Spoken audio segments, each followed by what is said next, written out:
आपके लिए तो मैंने पहले ही कह दिया कि कांटों का ताज है, आपके ऊपर तो एक्स्ट्रा बर्डन है। लेकिन आपकी इस बात से मुझे एक चीज़ याद आई सर, आप कभी देखिए भगवान के पास भी इंसान अगर जाता है ना तो वो यही कहता है जी मेरी मम्मी की सेहत नहीं अच्छी है, मेरे नौकरी में प्रमोशन करा दो, मेरा लड़का मेरा कहना नहीं सुन रहा है, मेरी बिटिया की शादी करा दो। भगवान के पास जाके भी हर शख्स अपनी परेशानी ही बताता है इस सोच के साथ कि भगवान उसकी परेशानी दूर करेगा। तो ये आज तक किसी ने ओहदा नेताओं को दिया नहीं है। लोग कहते हैं डॉक्टर भगवान होते हैं, लेकिन मैं ये कह रही हूँ कि हमें इतनी गलतफहमी होनी भी नहीं चाहिए। लेकिन हाँ, एक इंसान के रूप में शायद परमात्मा ने हमारी ये सेवा लगा रखी है, वो हम करने की कोशिश करते हैं। हाँ। लेकिन किसी नेता को गलतफहमी नहीं होनी जानी चाहिए कि भगवान के घर में भी लोग अरदास करने जाते हैं, काम कराने जाते हैं, मेरे लिए नहीं। ऐसी गलतफहमी में किसी इंसान को लेकिन मैं तो इस गलतफहमी में नहीं, पूरी इस पक्की सोच के साथ हूँ कि कम से कम अब दिल्ली का पर्यावरण सुधरेगा, अब कम से कम यमुना जी साफ होंगी, अब कम से कम राशन के ऊपर, क्योंकि अब मैं आगे आने वाली हूँ, पैशन के साथ कर रहे हैं। हाँ, responsibility, not just responsibility, responsibility with a passion. और आपने जो बात कही कि जो नेताओं के ऊपर ट्रस्ट है वो कम जरूर हुआ है, पर अगर आप कर दें तो वो जो डेफिशिएंसी है, बार बार चुन के तभी आते हैं अगर लोगों को विश्वास में ले पाते हैं। हाँ। तो इसलिए मोदी जी तीसरी बार चुन के आए हैं। इसलिए भाजपा की सरकार सूबे में बार बार आती है, क्योंकि लोगों ने जो विश्वास देकर भेजा होता है उस पर खरा उतरते हैं, जो कह के आते हैं उसको करने की कोशिश करते हैं, और जब चुनाव में वापस जाते हैं तो करके जाते हैं। यही अंतर है। इसलिए बंगाल में झालमुड़ी खाई आप लोगों ने? नहीं, देखिए झालमुड़ी का असर तो खाली वोटों तक था, काम का असर अगली इलेक्शन में दिखाई देगा। अच्छा। हमारी क्रेडिबिलिटी थी, जो लोगों को पता था कि अगर मोदी जी ने कहा है तो करके देंगे। हाँ। ये जो इलेक्शन थी ये केवल और केवल मोदी जी की क्रेडिबिलिटी और उनकी आवाज़ पे लोगों ने वोट दी थी। अगली इलेक्शन जो हम वहाँ लड़ेंगे वो काम के दम पर लड़ेंगे। पंजाब की राह बंगाल से ज़्यादा कठिन है, मुझे ऐसा लगता है। कोई भी राह बड़ी आसान नहीं होती। जब आप हिमालय पर्वत पे चढ़ते हैं तो जितने भी पर्वत पे चढ़ने वाले होते हैं सबकी तकलीफ़ें अलग अलग होती हैं, लेकिन पर्वत की ऊंचाई उतनी ही होती है, उसमें कोई अंतर नहीं आता। तो पंजाब की भी ऊंचाई कोई कम नहीं है, हिमालय जितनी है। लेकिन हम समझते हैं कि पंजाब के लोग जरूर हमारी भावना को समझेंगे। वो जानते हैं कि पंजाब बार बार एक्सपेरिमेंट में फेल हुआ है और अब आम आदमी पार्टी के एक्सपेरिमेंट में तो बिल्कुल फेल हो गया है। इसलिए पंजाब के लोग बदलाव चाहते हैं और बदलाव में भी भाजपा को चाहते हैं। सिखों का ट्रस्ट लेकिन कम है बीजेपी के ऊपर। किसी का भी ट्रस्ट जो रहता है वो कम ही से ही शुरू होता है। ट्रस्ट जीरो से शुरू होता है। आप पहले एक बात समझ लीजिए, ट्रस्ट किसको कहते हैं।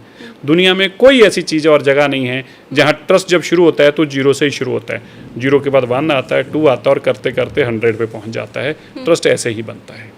मैं कुछ आपको अपने अनुभव ज़रूर साझा करूंगी, लेकिन उसके पहले मैं आपसे ये पूछना चाहती हूँ कि क्या आपने ये फील किया है कि एंटी सिख परसेप्शन बीजेपी के लिए है लोगों का पंजाब में?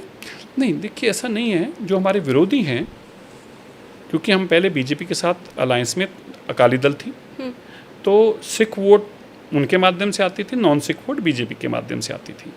तो स्वाभाविक तौर है उन्हीं की इंटरेक्शन थी सिखों के साथ। जब अलायंस टूटा तो उन्होंने बीजेपी के खिलाफ एक ज़बरदस्त मोर्चा खोल दिया। तो जब लोग जानते ही आपको हैं, हमें तो तब तक बीजेपी को तो जानते ही नहीं थे, बीजेपी का इंटरेक्शन ही नहीं थे उनके साथ, बीजेपी का नेता ही नहीं था उस इलाके के अंदर कोई भी, बीजेपी तो इस गांव में ही नहीं कभी गई थी उसके अंदर। तो फिर कैसे ट्रस्ट हो जाता सिखों का? कैसे ट्रस्ट हो ही नहीं सकता था। अब दिल्ली में बीजेपी सिखों के बीच में काम करती है तो कैसा ट्रस्ट है? देखिए, मैं 18,800 वोटों से जीत के आया, 18,000 वोटों से जीत के आना, और परमात्मा की कृपा है जमानत जब्त करा के आता रहा हूँ। अब सोचिए, आम आदमी पार्टी की जमानत किसने जब्त कराई है? मैंने कराई है। हाँ। कोई मजाक नहीं है इसको कह देना। इसको कह देना बड़ा आसान है, लेकिन मैंने कैसे कराई है? मेरे इलाके के लोग वोटरों ने कराई है। तो उन्होंने कैसे कराई है? उनका मैंने दिल जीता है, उनका ट्रस्ट जीता है, उनके लिए काम किया है, उनका विश्वास जीता है, तभी तो मेरे साथ खड़े हुए हैं। और अब की भी एक तरफा इतनी बड़ी जीत होनी क्योंकि लोगों के साथ भी, तो इस तरह नहीं है। बीजेपी का वहाँ पे हमारा काडर ही नहीं था। जब हम गांव में जाते ही नहीं थे तो हम पे ट्रस्ट ना ट्रस्ट की बात कहाँ रहेगी? कैसे को ट्रस्ट ना ट्रस्ट करेगा जब है ही नहीं हम वहाँ पे? अब जाना तो शुरू हुए हैं। पहला चुनाव भी तो हमने अभी लड़ना है, जो अकेले लड़ना है। इससे पिछला चुनाव भी हमारा अलायंस में ही था, तो हमने तो पहली बार ही अकेले जाना है। लोकसभा में हम पहली बार अकेले गए हैं, तो देखिए हम 7-8% से सीधा 18-20%, 22% पे पहुंच गए। अभी हमने म्यूनिसिपल चुनाव लड़े हैं, तो आप देखिए दूसरे नंबर पे हम आ गए। तो हमारी परसेंटेज एकदम से फिर और वोटों की बढ़ती गई एकदम से, और मेयर बन गया हमारा। केरला में बीजेपी का मेयर बना है, है। और उसके बाद अभी पंजाब में पहली बार बीजेपी का मेयर बन रहा है अपना इंडिपेंडेंट। ये कोई छोटी बात नहीं है, ये आगे बताता है कि आगे जाना कैसे है। लेकिन भगवंत मान कह रहे हैं कि ये 13,000 गांव में 11,000 से ज़्यादा पंचायतों में जो हमारी जीत हुई है, वो कह रहे हैं कि ये तो बस शुरुआत है, असली फैसला होगा विधानसभा चुनाव में। कॉन्फिडेंट दिखाई दे रहे थे वो। ठीक है, होना ही चाहिए। केजरीवाल जी तो लिख कर ही देते हैं, दिल्ली में भी लिख कर ही देके गए थे। हाँ। ऐसे कॉन्फिडेंस वो पंजाब में लेके गए हैं, हाँ। जो खुद नहीं अपनी चुनाव बचा पाए। तो हाँ। ठीक है, करना ही चाहिए उनको, ऐसा ही बोलना चाहिए। और अगर वो जीत रहे होते तो उनको इतने आंकड़े देने की जरूरत नहीं थी। अगर वो जीत रहे होते तो इनको ईवीएम की, उनको ईडी और सीबीआई की बात करने की जरूरत नहीं थी। और अगर वो जीत रहे होते तो ये बताने की जरूरत नहीं थी कितनी पंचायतों में जीतते हो। बर्तन वही ज़्यादा शोर मचाता है जो खोखला होता है, जो खाली होता है। ये बर्तन खाली इसलिए इतना ज़्यादा शोर मचा रहा है। थोथा चना बाजे घरा कहावत है। अब आपको ज़्यादा कहावतें आती है, इतनी मुझे आती नहीं है। मैं हालांकि व्यूवर्स के लिए बताऊं कि बीते 11 साल में पहली बार ऐसा हुआ है जब पंजाब की जो सत्तारूढ़ पार्टी है उसे निकाय चुनाव में 1000 सीटों का भी आंकड़ा वो पार नहीं कर पाई हो। इसके पहले कभी ऐसा होता नहीं है, ये फर्स्ट टाइम है। कॉन्फिडेंस इससे बढ़ा है आप लोगों का? नहीं, देखिए, कॉन्फिडेंस खाली इससे नहीं बढ़ा। कॉन्फिडेंस हम लोगों के बीच में जा रहे हैं। कॉन्फिडेंस प्रधानमंत्री जी की जो सोच रही है सिख गुरुओं के प्रति, सिख धर्म के प्रति, सिख लोगों के प्रति, कॉन्फिडेंस उसने हमारा बढ़ाया है। हमारा कार्डर नीचे जाना शुरू हुआ। जब मैं आपसे मिला, आज मैं पहली बार तो आपसे मिल रहा हूँ, तो आप बताइए, आपसे मैं जब मिला ही नहीं, मुझे आप जानते नहीं, मैं आपको जानता ही नहीं, विश्वास कहाँ है बीच में? विश्वास तो था ही नहीं कहीं बीच में। क्रोध भी तो नहीं है बीच में? नहीं, तो कहाँ नहीं, कोई क्रोध नहीं है।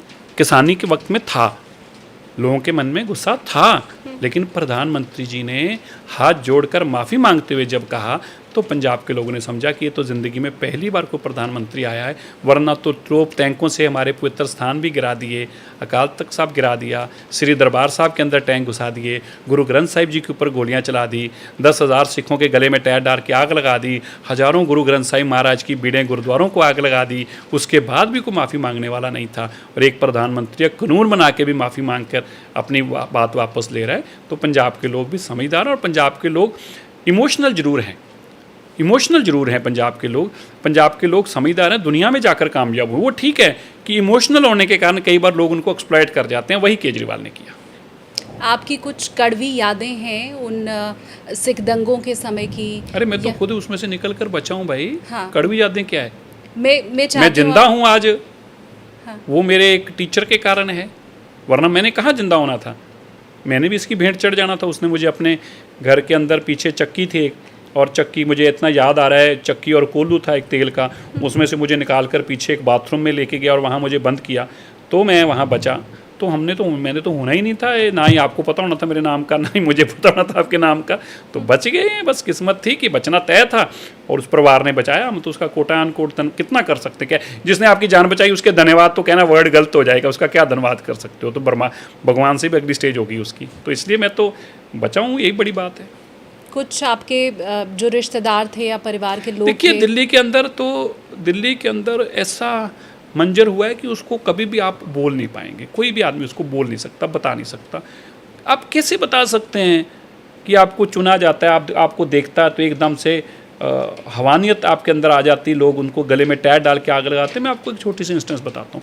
खैर, बहुत कहानियाँ हैं, कितनी बताएं, लेकिन मैं आपको दो लोगों की कहानी बताता हूँ जिन्होंने आमनो सामनी बात कर रहे हैं। इस कत्लेआम के बाद कत्ल करने वाला, जलाने वाला भाई को, और जिसका भाई जला, आमनो सामने देख रहे हैं। वो पटियाला हाउस कोर्ट है और मैं उसके अंदर साक्षी हूँ।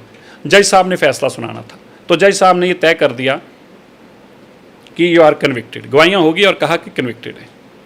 तो जज साहब ने कहा कोर्ट में कि भाई इनका मुआवजा क्या दें, परिवार को सज़ा के साथ साथ ये परिवार को क्या मुआवजा दें।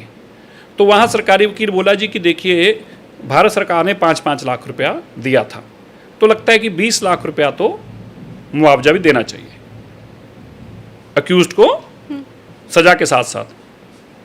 वो दोनों भाई खड़े हो गए। वो कौन है? वो एक गुरुद्वारे में पाठी है, तो बहुत बेचारा कम आमदन पे काम कर रहा है। एक वहाँ पे सिलाई की मशीन चलाता है, तो क्या आमदन होगी? बड़ी मुश्किल 10-20 हज़ार रुपया महीने की, कोई आमदनी नहीं होगी। मैं रोटी पूरी करते होंगे। बोले हमें पैसे नहीं चाहिए, जय साहब हमें पैसे नहीं चाहिए, इसको सज़ा दे दो।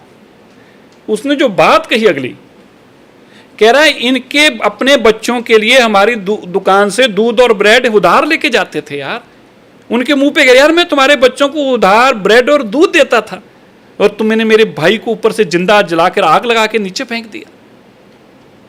मतलब आप देखिए, मारने वाला और मरने वाले के भाई आमने सामने खड़े होकर, मैंने वो नज़ारा, मतलब माफ़ करना, नज़ारा कहना तो गलत वर्ड होगा, पता नहीं मुझे अप्रोप्रिएट वर्ड क्या होगा, पर मैं से ऐसा मंजर मैंने पहले नहीं देखा जब दो लोग, जिसने मारा है और जिसके मरे हैं, वो दोनों सामने खड़े हैं। तो मैंने तो वो भी देखा है, पीड़ा देखी है। तो इसलिए कोई अंत नहीं है। आप जगदीश कौर की कहानी देखिए, उसका बेटा, उसका घरवाला आर्मी का एक महान नायक है जिसने आर्मी को जंग जिताई और वो मार दिया, उसका बेटा मार दिया, बेटे की जान नहीं निकल रही और माँ ये अरदास नहीं कर रही कि मेरा बेटा बच जाए, माँ बेटे को कह रही तू पाठ कर तेरे श्वास निकल जाए, अध मरा अध जला पड़ा है, कोई पास आस पास में कोई पूछने वाला नहीं, ऐसी पीड़ा। और फिर उसका संस्कार करने के लिए अपने घर का फर्नीचर बाहर लेके आती है, सड़क के ऊपर उसका संस्कार करती है, ऐसी पीड़ा। तो इस पीड़ा का इस मंजर को कोई बता के कोई बयान थोड़े ना किया जा सकता है। ये मंजर तो दुनिया में ना कोई देखा है ना कोई देखे। हम तो यही कहेंगे परमात्मा दुश्मन के साथ भी ऐसा मंजर कभी ना देखने को मिले, हम तो यही कह सकते हैं, ऐसा मंजर लोगों ने देखा है। तो ये तो बहुत बड़ा है। ठीक बात। ये पूछना भी मुझे लगता है गलत होगा कि क्या वो जो हुआ था उसका इंसाफ मिला, आपको ये लगता है? कतई नहीं हो सकता। हाँ, एक तसल्ली है कि कम से कम मोदी जी ने आके एक SIT बनाई, हजारों लोग दिल्ली में पकड़ के जेलों में डाले। आप देखिए कि 40 साल बाद वहाँ पर यूपी में योगी जी ने 40 साल बाद, ये पिछले साल और उससे पिछले साल लोगों को उठा के बंद किया है। 40 साल बाद जो लोग घर पे आराम से बैठे थे कि हमने मार दिया, हमसे कौन को पूछ रहा है, उनको अब जाके कानपुर के कत्लेआम में उनको अरेस्ट कर करके 50 लोगों को अब जेलों में डाला है 40 साल बाद। कम से कम इतनी तसल्ली है कि किसी की भावना हमें इंसाफ देने की है, वो दे पाई या ना दे पाई वो भी अलग बात है, लेकिन अंदर उसके भावना है कि यार इन लोगों के साथ बेइंसाफी हुई है, जो मिलता, जो जिसके बारे में पता चल रहा उसको तो जेल में डालो, कम से कम इतना ही सही। तो इससे इतनी तसल्ली, बाकी इंसाफ कभी नहीं हो सकता। कोई का इंसाफ मिलेगा, नहीं मिल सकता, क्या मिलेगा? ठीक बात है। दुर्भाग्य इस देश का कि फिर ऐसे ही लोग आपके बीच में आते हैं, आपसे वोट मांगने की वो हिम्मत भी कर पाते हैं। बड़ी बात ये है। नहीं देखिए, उसका कारण है ना, एक माहौल होता है, जैसा माहौल बना दीजिए। मान लीजिए जब देश के प्रधानमंत्री ने बोट क्लब में खड़े होकर कह दिया कि जब बड़ा पेड़ गिरता धरती हिलती है, इंदिरा गांधी मेरी माता के कत्लेआम के बाद ऐसी छोटी छोटी घटनाएं होनी तो थी, तो उसके बाद ये बात कहाँ रह गई कि गलत हुआ या ठीक हुआ? गलत ठीक की तो बात ही, परिभाषा ही खत्म हो गई। जब एक देश का प्रधानमंत्री आपको बता रहा है कि जो हुआ ठीक हुआ है, तो इस मानसिकता तो इसी से बदलेगी ना। एक सुनने वाले की मानसिकता तो आदर्श से बदलेगी, जिसको आदर्श मान रहा है वो। और जब आदर्श ही कह रहा है कि ये ठीक हुआ है, तो बात खत्म होगी। कौन उस बात को जस्टिफाई करे? अब सोचिए, कभी किसी ने सोचा इस बात पे? आज मैं बोलने के लिए मजबूर हुआ हूँ। बड़ा गमगीन माहौल हो गया है। अब मुझे आगे बढ़ के फिर कुछ कोई नहीं, दुनिया के भी रंग हैं, हर तरह के रंग देखने हैं दुनिया में। ठीक बात। कोर्ट की क्योंकि बात चली है सर, तो अगला सवाल मैं इसी से जुड़ा हुआ ले लेती हूँ। पंजाब की हम चर्चा कर रहे हैं। पंजाब के लिए अभी कोर्ट की तरफ से कहा गया कि नकली शराब का भी वहाँ पे धंधा बहुत फल फूल रहा है। यहाँ तक कि ये भी टिप्पणी करते हुए कहा गया कि ऐसा लग रहा है कि पंजाब की हर गली में देसी शराब की अवैध फैक्ट्रियाँ हैं। मतलब अभी तो हम जो वहाँ पर नशे में चूर युवा है, उड़ता पंजाब जिसको कहा जाता है, हम उससे भी उबर नहीं पाए थे। अब कोर्ट कह रहा है कि अब तो शराब की भट्टियाँ हर घर के अंदर देखिए, स्कूलों में नशा चले गया, वहाँ पे स्कूल के बच्चों में नशा चले गया। स्कूल के बच्चों की वीडियो आती हैं, स्कूलों के बाहर की वीडियो आती हैं, सड़कों पे लोग नशे खा के गिरे पड़े हैं, रोज़ ऐसी लाखों वीडियो आ रही हैं। केजरीवाल जी अब जाके कह रहे हैं जंग युद्ध नशे विरुद्ध। तो युद्ध कब करना है नशे के विरुद्ध? ये लिख तो दिया युद्ध नशे विरुद्ध, कब? तो अभी उस स्टेट का क्या होगा जिस स्टेट के मुख्यमंत्री को ही नहीं पता कि नशे को रोकने के लिए क्या करना है? अगर उनको ये पता हो तो खुद ही पहले अपने आप को उसके दायरे में लाके ठीक कर लेते। मेरा मानना है कि पंजाब के नशा एक बहुत बड़ी समस्या नहीं है, बहुत बड़ी समस्या है। उसको पॉलिटिकल स्टेटमेंटें दे देनी, मैं 1 महीने में ठीक कर दूंगा, मैं 10 दिन में ठीक कर दूंगा, ये झूठ है। एक लॉन्ग टर्म विजन चाहिए है उस नशे को कर्ब करने के लिए, जहां आपको उसकी नशा जो तस्कर हैं उनके ऊपर कमल डालनी है, वहीं पुलिस के ऊपर, तंत्र के ऊपर, मतलब एक बहुत बड़ा नेटवर्क इसका बन चुका है। जो केजरीवाल की पार्टी है, अरविंद केजरीवाल जी के लोग ही इसमें शामिल हैं। अब तो कितने लोग तो उन्हीं की पार्टी के पुलिस ने पकड़ लिए हैं जो नशे के काम में हैं। तो कैसे आप रोकेंगे इस चीज़ को? जैसे अभी अमित शाह जी गए थे पंजाब, वो बोल के आए हैं कि अगर हमारी सरकार आती है तो 2 साल के अंदर हम इस नशे के ऊपर काम करेंगे। एक उनका विजन तो है। जैसे नक्सल उन्होंने कहा कि मैं आऊँगा तो आते नक्सलवाद खत्म कर दूँ, नहीं, उन्होंने एक डेडलाइन दी कि 2 मार्च 2026 तक हम, अप्रैल 2026 तक हम नक्सलवाद को ख़त्म कर देंगे। तो 5 साल पहले, 10 साल पहले इस विजन को दिया उन्होंने और 10 साल तक उस पर काम किया और फिर आके कहा कि लिए नक्सलवाद खत्म है, चलिए मुख्यमंत्री भी पैदल जाएगा नक्सलवाद के इलाके में, मैं भी जाऊंगा और वहीं रात रहेंगे नक्सलवाद को खत्म करके। ये दिखाने के लिए, ऐसा नहीं है कि कह दिया है, चलकर उस स्पीड पे जाएंगे जिस प्लान। तो ये एक लॉन्ग टर्म प्लानिंग है, अगर कोई करेगा तो लॉन्ग टर्म प्लानिंग से होगा। ये जो लोग झूठ बोलते हैं सत्ता के लिए, मैं 1 महीने में नशा खत्म कर दूं, कहाँ है केजरीवाल 1 महीने वाला? अब बोलेगा नहीं, उस बात पे बात नहीं। आप इंटरव्यू लेके दिखा दीजिए, चलिए आप उनसे पॉडकास्ट, आप छोड़िए, कोई उस पर पॉडकास्ट करा के दिखा दे नशे के ऊपर, एक पॉडकास्ट अरविंद केजरीवाल जी करके दिखा देंगे। करेंगे नहीं, पूछने का मौका ही नहीं मिलेगा तो पूछोगे किस बात? अरविंद केजरीवाल जी आई नहीं रहे मीडिया के सामने, तो ये देखा, पूछोगे किससे? आप किससे सवालों के जवाब मांगोगे जब जवाब देने वाला सामने नहीं आएगा? अपने आप बोलकर अपनी वीडियो दे के आपको भेज देगा और मीडिया को चला रखा है, पैसे दे रखे हैं, अभी नहीं चलाओगे तो तुम्हारे पे केस डाल देंगे। वो वीडियो चला देते जो केजरीवाल जी भेजते हैं, बस बात खत्म।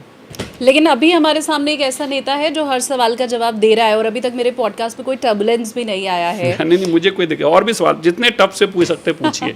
आप जब अकाली दल से बीजेपी में आए थे तो आपने उस समय ये कहा था कि कुछ समस्याएं पंजाब की ऐसी हैं जिनका हल केंद्र के ही पास है और बीजेपी में इसलिए मैं शामिल हो रहा हूँ। मैं समझना ये चाहती हूँ कि 21 से लेके अभी तक उनमें से कितनी समस्याएं खत्म हो पाई और अभी और क्या है आपके एजेंडे में? वो समस्याएं कौन सी हैं सर? पहले पंजाब तो आपने देखा नशे का बहुत बड़ा, पंजाब के ऊपर कर्जा बहुत बड़ा है।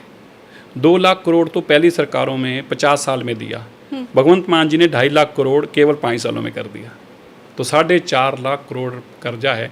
आज पंजाब पे इतना कर्जा है कि पंजाब को उसकी किस्त चुकाने में सारा बजट चले जाता है कि किस्त नहीं उठा पा रहा। पंजाब के पानी की दिक्कत है, पंजाब ने धान के देते हुए देश को सारा पानी अपना गंदा कर लिया है, नीचे कैंसर चलेगी ये पानी दवाइयाँ डाल डाल के। आज उसके लिए एक लॉन्ग टर्म प्लान कर पाएगी तो केंद्र सरकार कर पाएगी, उन लोगों को इसमें से राहत दे के ये कैंसर की बीमारी में से बाहर निकाल पाएगी। ज़मीन में तो पानी बचा ही नहीं है, ज़मीन के अंदर तो पानी। पंजाब की दूसरी बात है, रोजगार ना होने के कारण, इंडस्ट्री ना होने के कारण पंजाब का युवा बाहर भाग रहा है और बाहर भी इलीगल तरीके से जाता है। हज़ारों बेचारे मारे जाते हैं, माओ के बच्चे रास्ते में ही आते हैं। पंजाब इस वक्त एक ऐसे मोड़ पर खड़ा है, पंजाब देश का दिल है और अगर जिस मोड़ पे पंजाब खड़ा है, अगर उस मोड़ पे पंजाब को नहीं संभाला गया तो पंजाब की धरती के ऊपर जिस तरह के हालात बन गए हैं, पंजाब के लिए उसको सरवाइव करना मुश्किल हो जाएगा, उस लड़ाई को लड़ना मुश्किल हो जाएगा। जबकि पंजाबी बहुत अपने आप में दलेर हैं, ताकतवर हैं, हर लड़ाई को लड़ लेते हैं, लेकिन लड़ाई इस स्तर पर पहुंच गया कि घर घर तक नशा पहुंच गया है, ज़मीन के अंदर जहर पहुंच गया है। इस लड़ाई को एक आम इंसान कैसे लड़े? उसके लिए सरकार के बिना लड़ा नहीं जा सकता। नहीं तो ये वाली जो समस्याएं हैं, चाहे पलायन की आपने बात कही है, आपने कहा कि ज़मीन के भीतर तक कैंसर पहुंच चुका है, ये क्या राज्य सरकार नहीं कर सकती? करती, लेकिन नहीं कर रही ना। अगर कर रही होती तो फिर ये समस्या तो खत्म हो जाती। जैसे दिल्ली में नहीं कर पाए, पीने का पानी तक नहीं दे पाए, जमुना जी साफ़ नहीं कर पाए, पोल्यूशन साफ़ नहीं कर पाए और फिर भाग गए 10 साल बाद और वापस दिल्ली ही नहीं आए, पंजाब जाके छुप गए हैं। फिर पंजाब से भागेंगे, कहीं और जाके बैठ जाएंगे, तो उनका कोई मकसद ही नहीं है काम करना। मैं उस समय आपको एक बात कहने वाली थी जो मेरा खुद का अनुभव है। मैंने अपने 15 साल के मीडिया के करियर में सबसे ज़्यादा जब काम किया है तो वो किसान आंदोलन के समय किया है। 3 महीना बिना वीक ऑफ लिए सुबह 5 बजे से रात में 11 बजे तक मैंने काम किया। शुरुआत में जो कृषि कानूनों को लेके मैंने किसानों के मन में गुस्सा देखा, वो आखिर आते आते तक बीजेपी के लिए हो गया था गुस्सा। और मैं वाकई आपको बताऊं, क्योंकि मैं किसानों के बीच में ही वहाँ पर बैठती थी, ऐसे चैनल में थी जिसको किसान गालियाँ देते थे पर मुझसे बात कर लेते थे। वो जो मेरे किसान भाई हैं पहचानते हैं, वो कॉमेंट करके बताएंगे भी।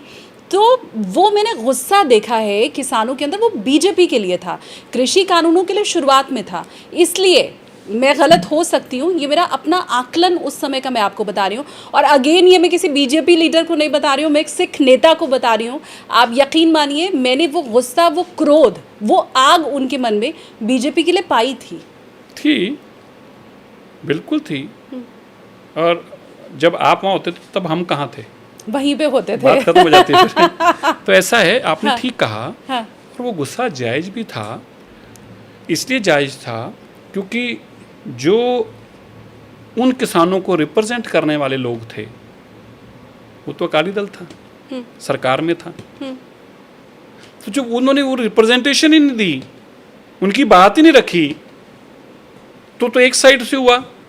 तो उनके मन में ये ज़्यादा मलाल था कि अगर आप हमारे लिए कुछ करने जा रहे हो तो कम से कम हमसे तो बात करते। उनका रिप्रेजेंटेटिव कौन था? वो अकाली दल था, अकाली दल का केंद्र में मंत्री था, मैं उस पर जाना नहीं चाहता। लेकिन वो आपने बिल्कुल दुरुस्त कहा, इसमें कोई गलत नहीं है। और फिर आप भी एक मुझे बता दीजिए, आपका भी बहुत बड़ा अध्ययन है, आप इतनी बड़ी पत्रकार हैं, आपको याद आता कि इससे पहले देश के अंदर पिछले 70 साल में 1947 में मुल्क आज़ाद हुआ, किसी प्रधानमंत्री ने हाथ जोड़कर माफ़ी मांगते हुए कहा हो कि मैं कानून वापस लेता हूँ।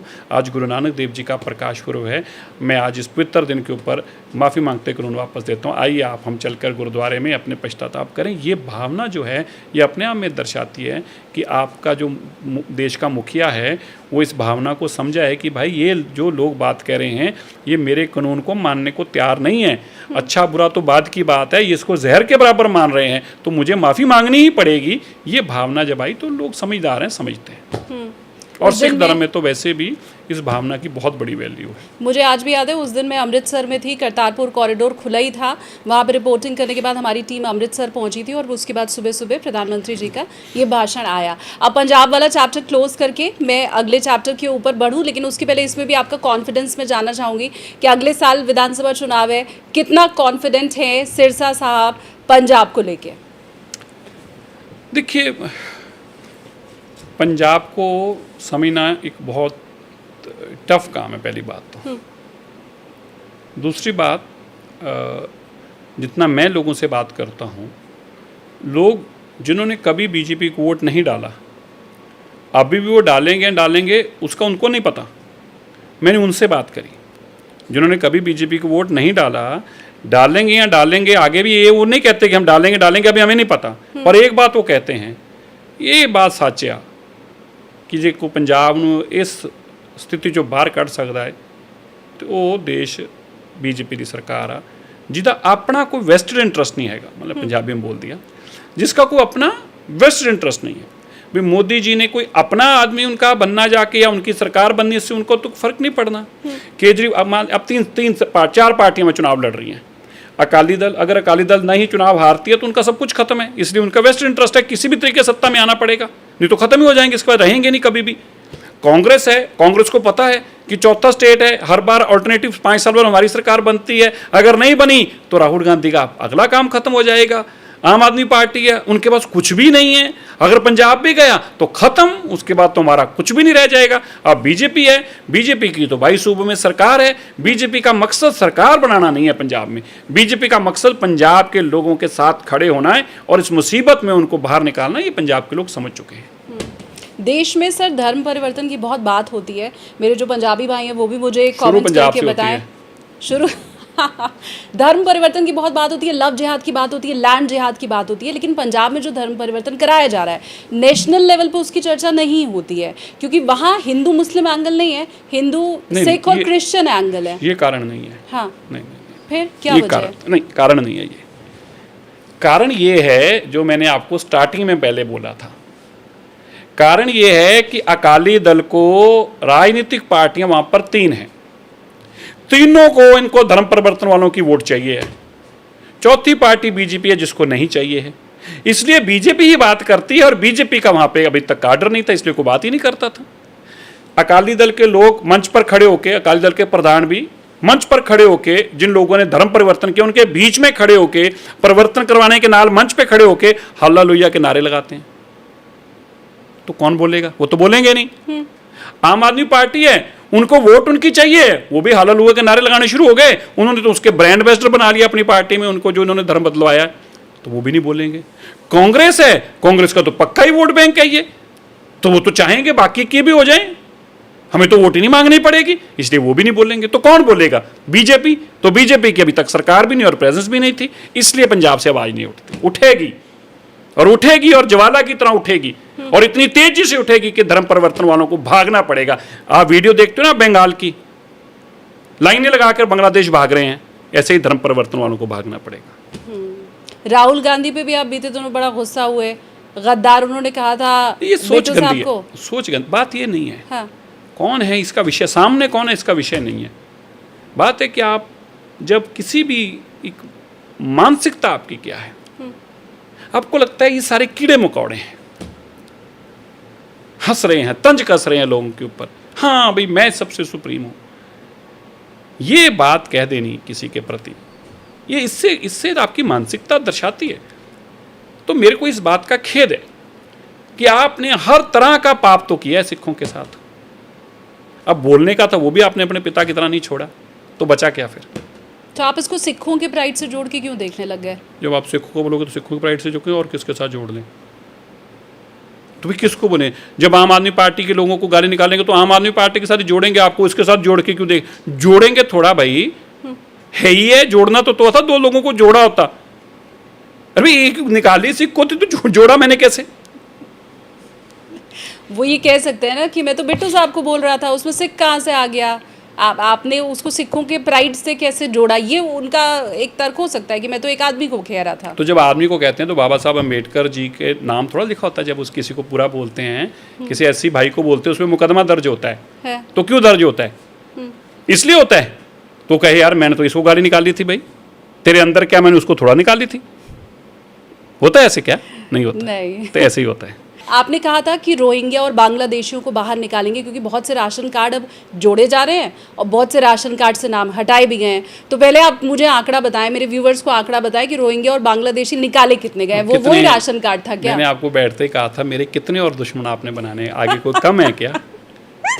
नहीं, ये तो आंकड़ा देना पड़ेगा। मेरे इलाके में तो वीडियो यही चलते हैं, सैड गाने लगाकर चलते हैं।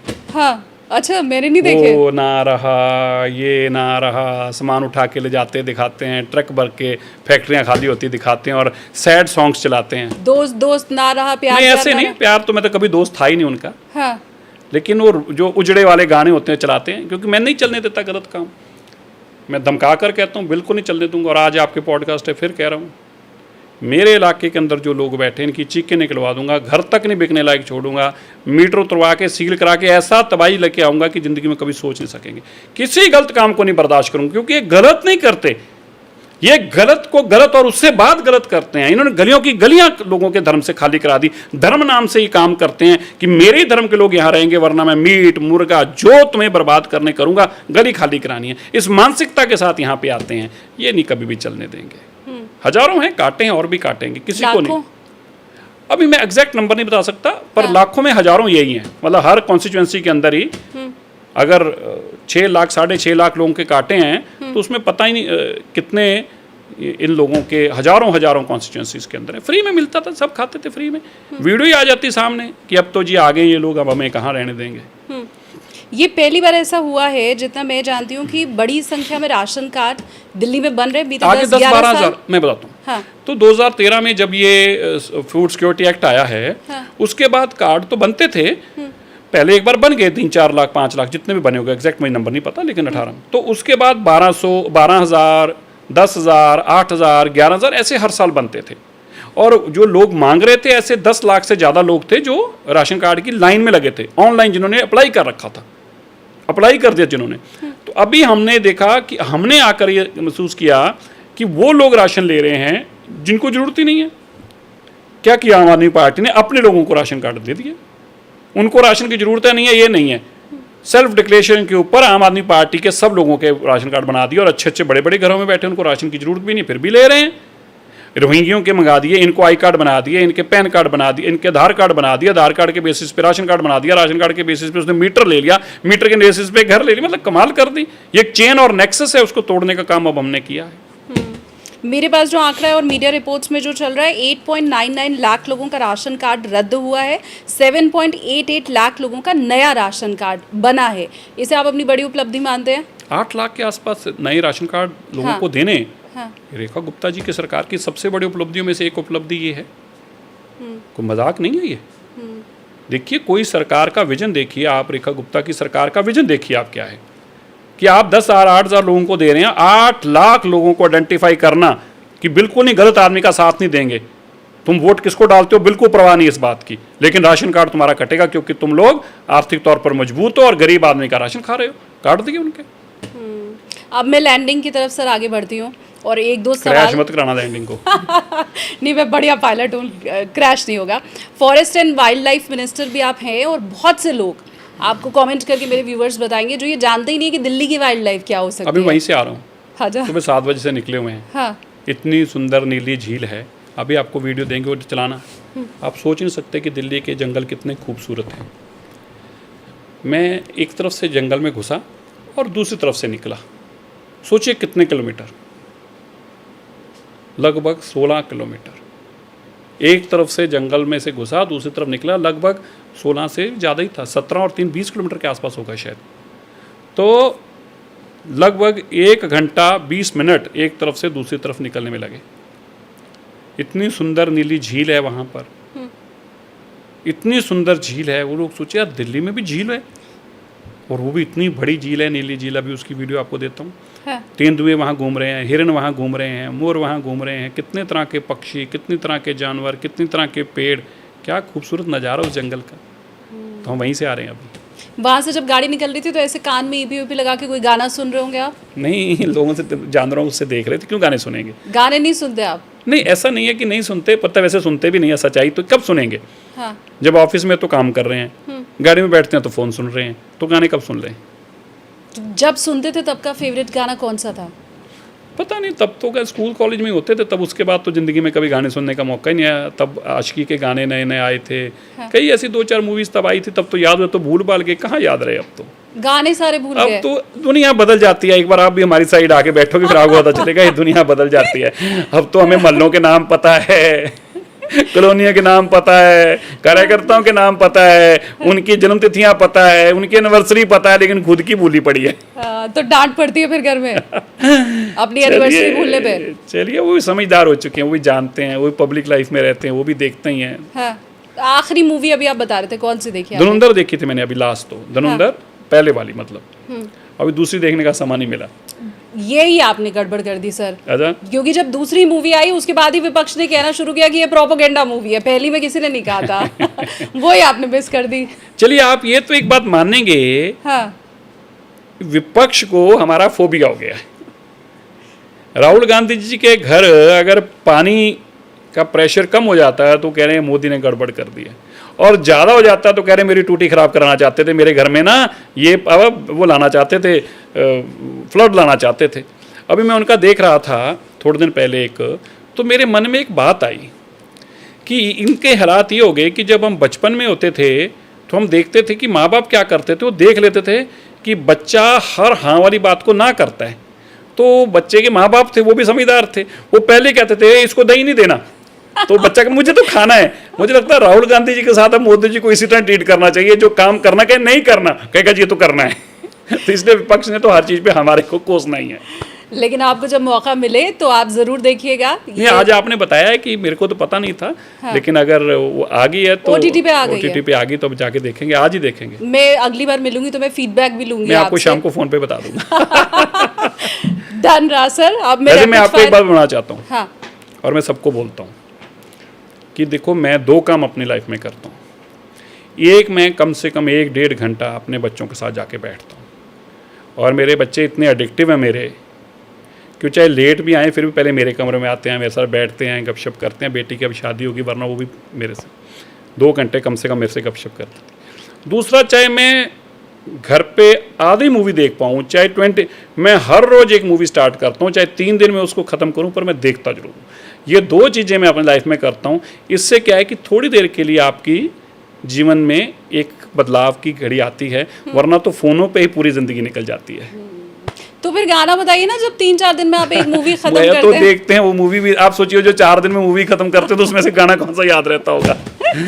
फटाफट आपको एक लाइन में जवाब देना है, या आपको जो पहला शब्द समझ में आता है आप मुझे वो बताइएगा। कुछ राजनेताओं का मैं नाम लूंगी, उनके ऊपर आपको आपका रिएक्शन बताना है। तो पहला हम शुरुआत करते हैं राहुल गांधी के साथ। तो मैंने बता ही दिया यार, आप उनको नेता कह के मत उनके साथ जाति करिए। सांसद हैं। सांसद और नेता में अंतर होता है, बस छोड़िए, इतना ही बहुत है। प्रियंका गांधी अच्छे हैं, मैच्योर लेडी हैं। अब उनको मौका उनकी माता नहीं दे रही, भाई नहीं दे रही, तो उनकी बदकिस्मती है। मिलना चाहिए। अभी तो उनके घर वाले तय करेंगे, पार्टी नहीं तय करेगी। मैं तो उस पार्टी में भी नहीं हूँ। ठीक बात। दिल्ली में आपका सबसे पसंदीदा भोजन? मैंने पहले भी कहा था भाई पसंदीदा भोजन तो मेरे घर के पराठे हैं मुझे।